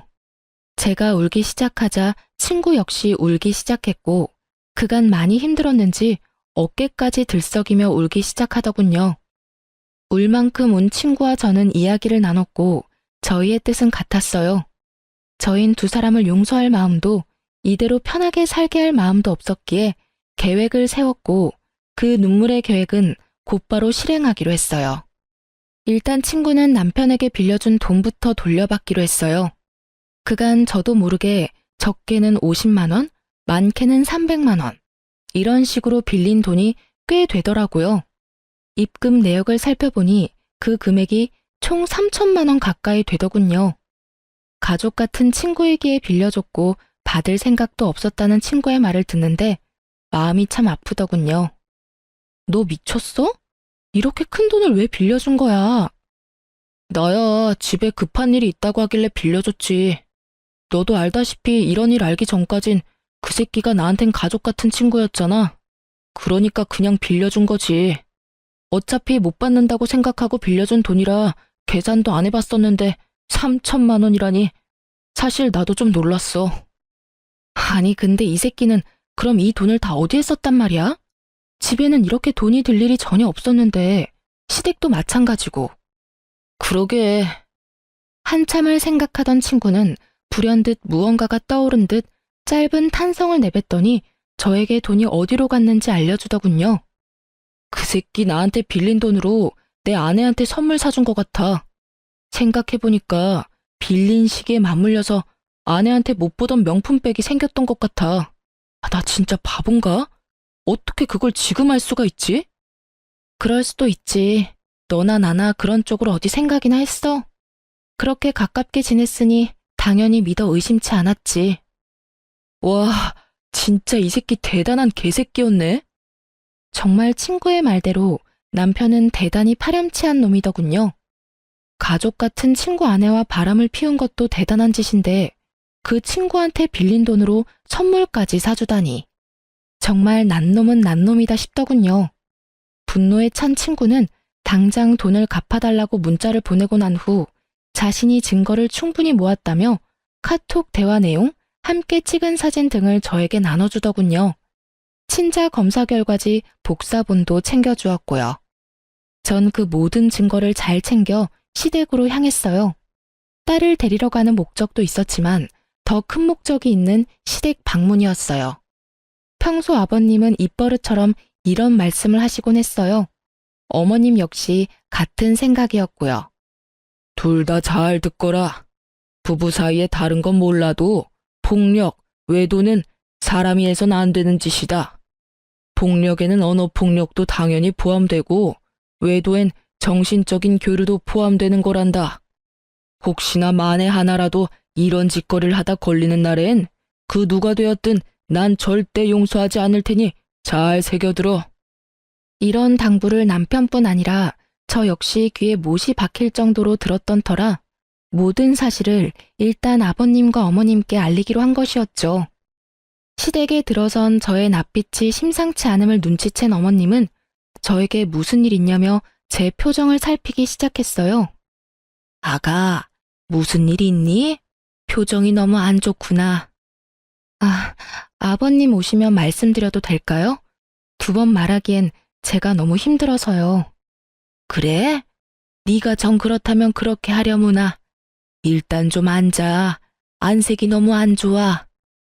저를 소파에 앉힌 어머님은 아버님께 전화를 걸어 집에 일이 있으니 일찍 들어오라는 말을 전했고 얼마 지나지 않아 아버님이 들어왔죠. 급히 오신 듯 숨을 헐떡이는 아버님에게 어머님은 물을 한 잔 떠다 주셨고 전 그런 아버님 앞에 자리를 잡고 앉았어요. 그래, 무슨 일인지 말해보렴. 아버님, 우선 이것부터 좀 보세요. 아버님은 제가 내민 검사 결과지와 외도 증거들을 살펴보셨고 이내 충격이 크신 듯 눈을 감아버리시더라고요. 그러셨겠죠. 친구와 남편은 앞서 말했듯이 초등학교 때부터 친했으니 시댁에도 자주 오가며 그야말로 가족같이 지낸 친구였고 그랬기에 시부모님들 역시 친구는 물론이고 친구의 아내까지 일면식이 있는 사이였으니 그 충격은 더욱 크실 수밖에요. 아버님에게 있던 서류와 증거들은 이내 어머님의 손으로 넘어갔고 이내 어머님의 입에서 어머나 하는 소리가 나오고서야 아버님은 감았던 눈을 뜨시더라고요. 아버님은 일단 저를 안쓰러운 눈빛으로 바라보셨어요. 넌 괜찮니? 상처 많이 받았지? 괜찮다고 하면 거짓말이고 좀 힘들어요, 아버님. 어떻게 이런 일이 현실에서 일어날 수 있는지 사실 아직까지 믿기지도 않고요. 그런데 믿지 않기엔 이렇게나 증거들이 넘치니 참 암담하네요. 그래, 당연히 그럴 게다. 일단 다 여기로 불러야겠구나. 당사자들이 다 모여야 뭐든 할 수 있을 테니 그동안 넌 안방에라도 가서 좀 쉬려무나. 아니에요, 아버님. 전 여기서 그냥 앉아 있어도 충분히 편해요. 그래, 너 편한 대로 하렴. 저의 심정을 들으신 아버님은 누르던 화가 이따금씩 솟아오르시는지 노발대발하시며 혼잣말로 화를 내시기도 하고 아무 말 없이 가슴을 치시기도 하더군요. 그렇게 화를 애써 삼키시던 아버님은 이내 전화를 걸어 이 사건의 당사자인 남편과 친구 부부를 시댁으로 불러 모았고 제일 먼저 도착한 것은 다름 아닌 남편이었습니다. 남편은 아무것도 모른 채 밝게 웃으며 시댁으로 들어오더군요. 표정을 보아하니 저도 있다는 말을 듣고 드디어 우리가 화해라도 한다고 생각한 모양이었어요. 하지만 남편의 그런 헛된 기대는 산산이 부서지고야 말았죠. 시댁에 발을 들인 남편을 보자마자 아버님이 곧장 남편에게로 다가가 따귀를 날리셨으니까요. 남편은 영문도 모른 채 맞아버린 상황이 되었고 놀란 토끼 눈을 하고선 입을 열더라고요. 아니 아버지, 갑자기 왜 이러시는 거예요? 이유는 말씀해 주고 때려도 때리셔야죠. 남편은 따지듯 아버님께 물었고 아버님은 대꾸할 가치도 없다는 듯 한 번 더 남편의 따귀를 때리시더군요. 상황이 이렇게 되자 남편은 드디어 상황이 범상치 않음을 깨달은 듯 입을 다물고 있었고 곧 시끄러워질 것을 예상하신 어머님은 품에서 곤히 자고 있는 손주를 안고서 방으로 들어가시더라고요. 아버님은 그제야 남편에게 소리를 고래고래 지르시며 참았던 화를 쏟아내시기 시작했어요. 너 같은 놈이 내 자식이라니 내가 부끄러워서 고개를 들고 다닐 수가 없구나. 내가 널 이리도 잘못 키운 줄도 모르고 남의 집 귀한 딸한테 장가를 보냈으니 이 죄를 어떻게 다 갚느냐 말이다. 네가 제정신인 거야? 아니, 인간은 맞는 게야? 어떻게 인간이라는 것이 절대 해선 안 되는 그딴 짓을 하고도 고개를 빳빳이 쳐들고 다닐 수 있단 말이냐? 너 하나 때문에 지금 몇 명이나 상처받고 인생이 망가졌는데 네가 웃어? 난 너 같은 자식은 필요 없다. 앞으론 자식 하나 없는 셈 치고 살 테니 너도 그런 줄 알아. 아직까지도 영문을 알 수 없는 남편은 분노가 극에 달한 아버님이 무섭긴 했는지 아버님에게서 한 발 물러서며 이렇게 말하더군요. 아버지, 갑자기 왜 이러시는지 이유라도 설명해 주세요. 저도 뭘 알고 혼나도 혼나고 맞아도 맞아야죠. 아직도 감도 못 잡은 꼴이라니. 이렇게까지 내가 화를 내는데 그 이유를 정녕 모르는 게야? 네가, 네 놈이 감히 내가 그렇게 당부했건만 감히 바람을 피워? 그것도 가장 친한 친구 아내를 상대로? 아버님의 말에 남편의 얼굴이 그야말로 사색이 되어 가더군요. 그러면서 저를 한번 쓱 보더니 변명을 하기 시작했어요. 변명을 들어보니 고작 상간녀와 손잡고 잠이 든 사실로 화가 많이 난 제가 아버님에게 잃은 것이라고 착각하는 듯 했지만요. 아버지, 그게 아니라 다 오해예요. 저희가 다 함께 어울려 여행 자주 다녔던 건 알고 계시죠? 무슨 말을 어떻게 들으셨는지 모르겠지만 그 일도 단순하게 술을 많이 먹고 일어난 실수 같은 일이었어요. 집사람한테도 충분히 설명을 했는데 집사람은 아직 화가 풀리지 않았고요. 하지만 집사람이 생각하는 것처럼 절대 바람을 피운 사실은 없어요. 정말이에요. 맹세할 수 있어요. 아버님이 모든 사실을 다 알고 있다는 사실을 전혀 모르는 남편놈은 맹세라는 단어까지 써가며 자신의 억울함을 털어놓았고 그런 남편의 거짓말에 더욱 화가 난 아버님의 손이 다시 올라가는 순간 친구 부부가 배를 눌렀고 일단 상황은 잠시 멈추게 되었어요. 살얼음판 같은 분위기와도 같은 상황에서 등장한 두 사람의 반응은 그야말로 극과 극이더군요. 많은 것을 각오한 듯한 비장한 표정의 친구는 아버님께 간단한 목례를 한 뒤 저의 근처에 자리를 잡고 섰고 무거운 분위기에 살짝 겁을 먹은 듯한 상간녀는 자신의 남편을 따라 목례를 한 뒤 제 옆에 딱 붙어 앉더라고요. 전 그런 상간녀에게 살짝 떨어지며 말했어요. 내 옆자리 말고 넌 저기에 가서 앉아. 이렇게 말하며 제 남편의 옆자리를 가리켰고 무슨 일인지 전혀 알지 못하는 상간녀는 많이 의아해하면서도 심상치 않은 분위기에 제 말대로 남편의 옆으로 가더군요.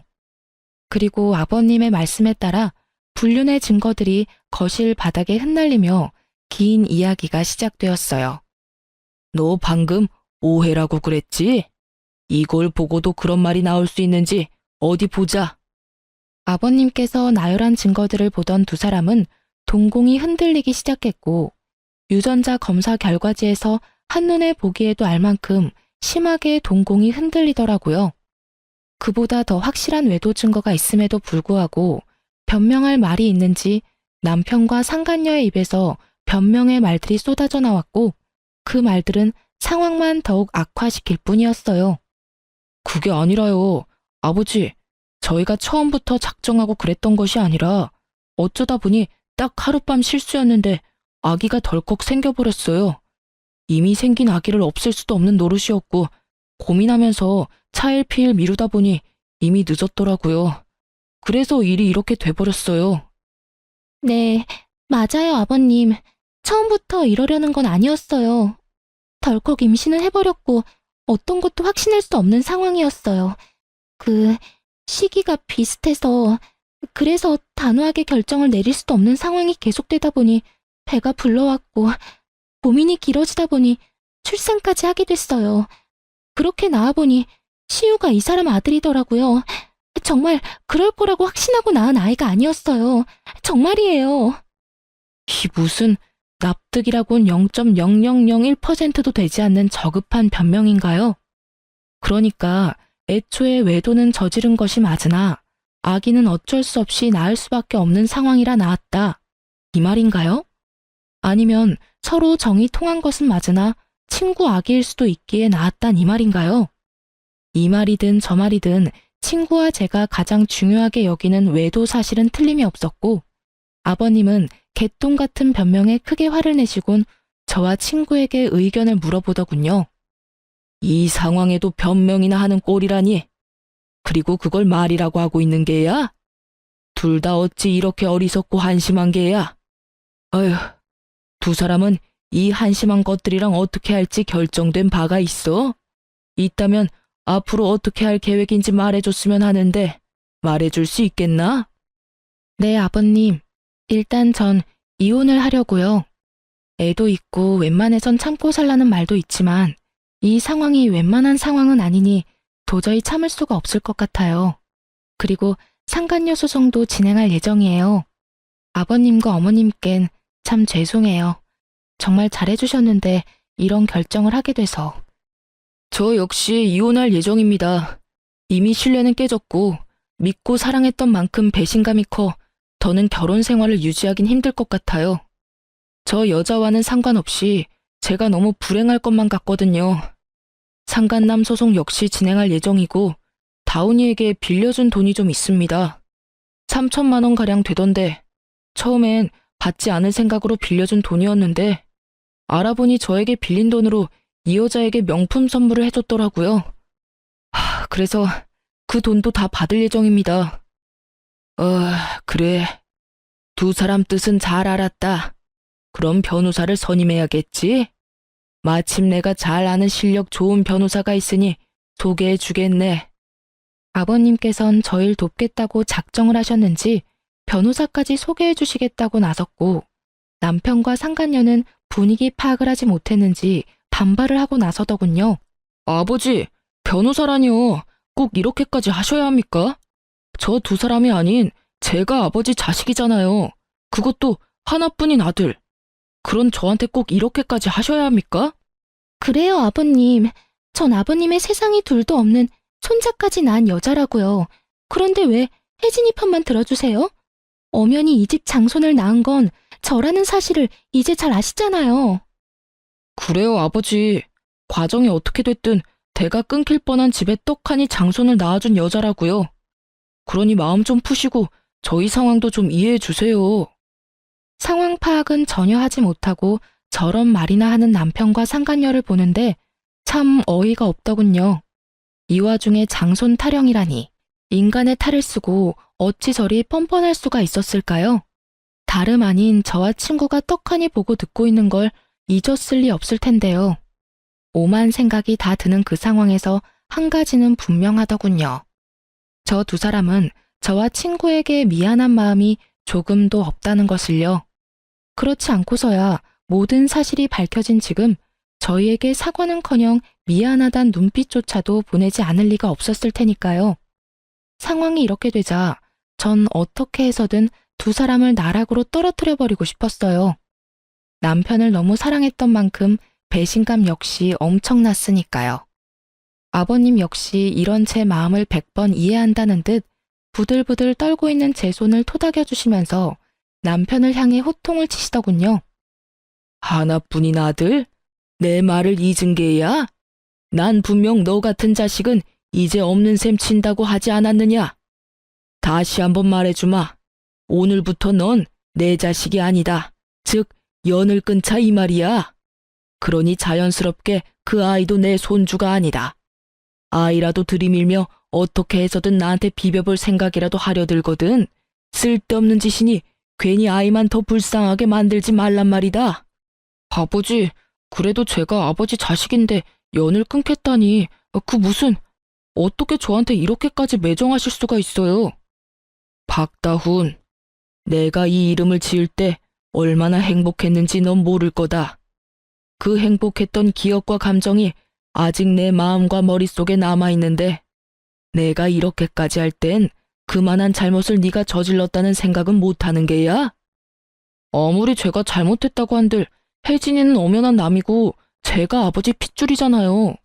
핏줄이기에 이러는 것이다. 내 핏줄이기에. 난 네가 모든 사실이 밝혀진다면 적어도 혜진이한테 사과라도 할 줄 알았다.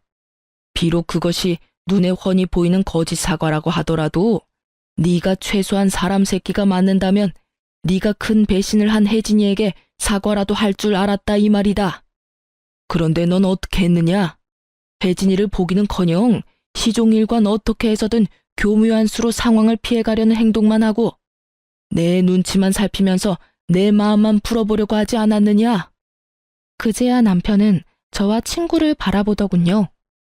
여보, 미안해. 너한테도 내가 할 말이 없다. 그런데 정말 작정하고 두 사람을 속인 건 아니었어. 그것만은 믿어줘. 이때껏 아무 말도 없다가 기껏 한다는 말이 저 따위더라고요. 얼마나 어이가 없었으면 그 심각한 상황에 코웃음이 다 나더군요. 작정한 게 아니야? 정말 그랬다면 모든 사실을 알았을 때라도 두 사람이 만나지 말았어야지. 관계를 끊었어야지. 적어도 우리한테 그 정도 예의는 지켜줬어야지. 그 당연한 예의도 지키지 못했으면서 작정하고 속인 게 아니야. 넌 지금 그걸 사과라고 하며 그걸 변명이라고 짓거리는 거야? 할 말이 없으면 차라리 하지를 마. 그 편이 덜 비참해. 아니야. 정말 미안해. 진심이야. 진심이라는 남편의 말과는 달리 그 눈동자엔 어떠한 미안함도 담고 있지 않더군요. 그 눈빛을 보는데 절망감조차 느껴지지 않더군요. 친구 역시 저와 같은 마음인 듯 남편을 바라보는 눈빛에 기대라곤 찾아볼 수 없더라고요. 그런 남편의 눈빛과 저희 마음을 아버님 역시 알아채시곤 말하셨죠. 그걸 진심을 담아서 한 사과라고 하는 것이냐? 난 너를 이렇게 파렴치한 놈으로 키운 적이 없는데 네가 이렇게 컸다면 그 역시 내 탓이라고 생각한다. 그렇기에 더욱 난 너를 자식으로 받아들일 수가 없는 게야. 난 내 하나뿐인 자식을 보지 않는 것으로 자식을 잘못 키운 벌을 받을 생각이다. 네 엄마도 내 뜻을 따르기로 했고 그러니 더는 설득할 생각 말고 이 집에서 나가거라. 그리고 두 번 다신 이 집에 발도 들이지 말거라. 그렇게 상황은 마무리되었고 한동안 제 마음은 편치 않았어요. 아버님이 평생 아들을 보지 않는 것으로 자신 역시 벌을 받는다는 말이 가슴에 깊게 남아 마음이 참 아프더라고요. 평소 아버님이 남편을 얼마나 아끼고 사랑했는지를 누구보다 잘 알았기에 더욱 그 아픔이 크게 다가왔던 것 같아요. 친구와 전 아버님께서 소개해 주신 변호사분을 만나 충분한 상담을 한 후 이혼과 상간남, 상간녀 소송을 진행하기로 했어요. 그렇게 이혼이 진행되는 사이 아버님이 그간 가족으로 살 수 있어 여러모로 고맙고 행복했다며 살고 있는 집 명의를 아버님 명의에서 제 명의로 돌려주시더라고요. 이까짓 걸로 제 마음을 풀어보려는 것이 아니라며 그저 자신이 줄 수 있는 양육비이자 위자료라고요. 혼자 딸을 키워나가는 것이 제가 예상하는 것보다 훨씬 힘이 드는 일이라는 걸 저는 알고 있었고 그렇기에 전 그저 감사하다며 받았습니다. 소송은 시작되었고 생각보다 그 과정은 더 치열하고 더럽더라고요. 하지만 증거는 더할 나위 없이 명확했고 저와 친구는 원하는 대로 소송을 마칠 수가 있었어요. 결혼할 때도 맨몸으로 시집왔던 상간녀는 위자료를 감당할 여유 따윈 없었고 상간녀에 대한 마음이 진심인 전 남편이 자신의 위자료와 상간녀의 위자료까지 감당하고 나서더군요. 한 푼도 빼지 않고 다 받을 수 있다는 안도감과 함께 배알이 꼬이는 것은 어쩔 수 없더라고요. 사람 감정이란 게 참 마음 같지 않다는 걸 다시 한번 깨달았네요. 그렇게 전 남편은 빚더미에 앉게 되었어요. 외도를 저지른다고 모은 돈도 없는 상태에서 상간녀의 위자료도 감당해야 했고 친구에게 빌린 돈도 한꺼번에 변제해야 했으니 그건 당연한 결과였어요. 두 사람은 좁은 원룸에서 살림을 시작했다는 소식이 들려왔지만 그 눈물겨운 사랑도 찰나더군요. 진심으로 상간녀를 사랑했던 전 남편과는 달리 상간녀는 가난을 이겨낼 만큼 남편에 대한 마음이 절절하진 않았고 결국 전 남편을 버리고 아들과 함께 친정으로 가버렸다고 하더라고요.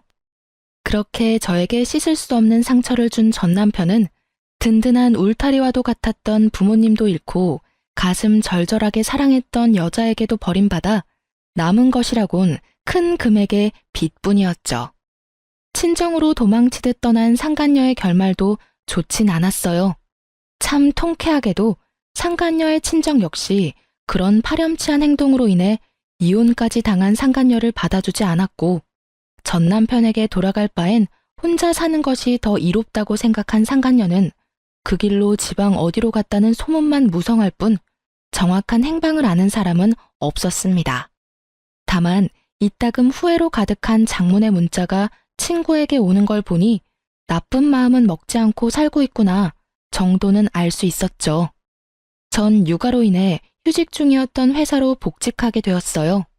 복직으로 인해 어쩔 수 없이 부모님의 도움을 받게 되었지만 부모님은 적적하던 참에 오히려 잘 됐다며 저를 보듬어 주시더라고요. 부모님께 참 여러모로 죄송하고 감사하네요.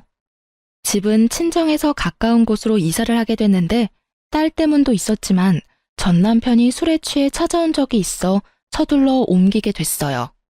전 시댁과는 연락하며 왕래하고 지내고 있어요.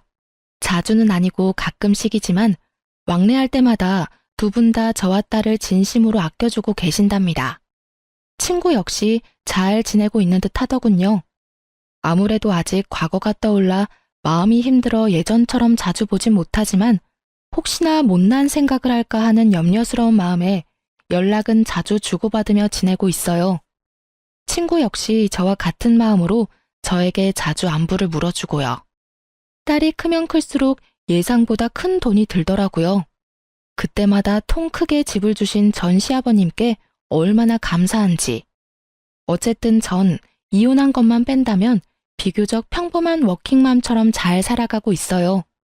물론 딸이 더 잘하고 아빠와 함께해야 하는 행사에 참석해야 하는 날이 온다면 그땐 또 딸에 대한 미안함에 마음이 아플 테지만요. 참고로 딸의 아빠를 만들어주기 위해 재혼할 생각은 전혀 없을 뿐더러 저 역시 또 다른 누군가를 사랑하고 믿을 자신이 없기에 아직까진 재혼의 제자도 생각해 본 적이 없네요. 뭐 딸을 다 키우고 난 후 그때 좋은 사람이 있다면 남은 여생 친구처럼 함께 늙어갈 생각은 있긴 해요. 너무 먼 훗날의 이야기인가요? 하여튼 저의 지금 유일무이한 단 한 가지 소망은 딸과 함께 행복하게 잘 살아가는 것이에요. 처음 모든 사실을 알고 이혼을 결심하기까지 참 힘들었어요. 막상 친구와 함께 이혼 결심을 하고 복수 계획까지 세우면서도 이게 맞나? 이렇게 되면 우리 딸은 어떻게 하지? 이런 한심한 생각들로 가득했던 것 같아요. 그 당시엔 혼자 헤쳐나갈 길이 너무 험난해 보였고 그 험난한 길에서 딸이 받게 될 상처가 너무 두렵더군요. 그렇게 겁이 많던 전 용기를 내 이혼을 해냈고 지금은 이혼하기 전보다 더할 나위 없이 잘 살고 있고 행복해요. 그러니 남편의 잘못으로 이혼은 하고 싶지만 앞으로 남은 날들에 대한 두려움으로 망설이고 계신 분들께 말씀드리고 싶어요. 이혼이 정답은 아닙니다. 다만 여러분의 인생을 망가뜨리고 구렁텅이에 발을 담그면서까지 결혼 생활을 유지할 필요는 없어요. 저를 보세요.